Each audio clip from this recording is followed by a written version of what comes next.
Substantial food and medical aid has finally begun to reach desperate survivors of a super typhoon that killed thousands in the Philippines, but humanitarian groups are warning of huge challenges in accessing devastated communities in remote areas. The unprecedented ferocity of Haiyan on November 8 and the scale of destruction it caused had completely overwhelmed the initial relief effort, leaving millions in the worst-hit central islands of Leyte and Samar hurt, homeless and hungry, with no power or water. 8 days later, aid workers are funneling emergency supplies to those left destitute in the ruins of Leyte's Tacloban city, while helicopters flying off the aircraft carrier USS George Washington have brought some relief to outlying areas. In Giporlos, a small coastal town of around 12,000 people in eastern Samar, where the typhoon first struck, a US Seahawk helicopter flew in the first relief supplies on Saturday, landing in the playground of a ruined school. "We're very happy even if it isn't really sufficient for us,"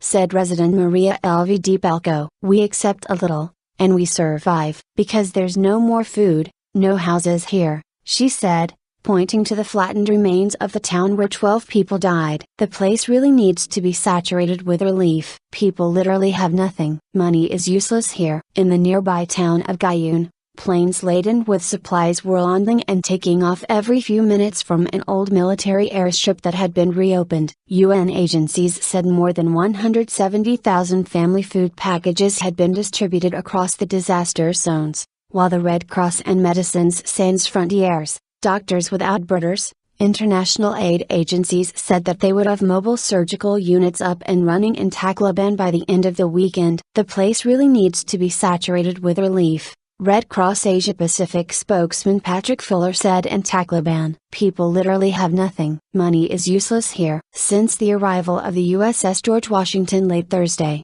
the U.S. military said it had delivered 118 tons of food, water and shelter items to Tacloban and elsewhere, and airlifted nearly 2,900 people to safety. Although aid was arriving, relief officials described sanitary conditions in the covered sports stadium in Tacloban that served as the main evacuation center as appalling. The National Disaster Risk Reduction and Management Council on Saturday put the official death toll at 3,633, many of them killed by 5-meter storm surges that hit Tacloban. Another 1,179 people were listed as missing and nearly 12,500 injured, and the death toll was widely expected to continue climbing as more complete assessments were made. The UN reported that 4,460 had been confirmed dead, and said Saturday that 2.5 million people still urgently required food assistance. An estimated 13 million people were affected by the storm,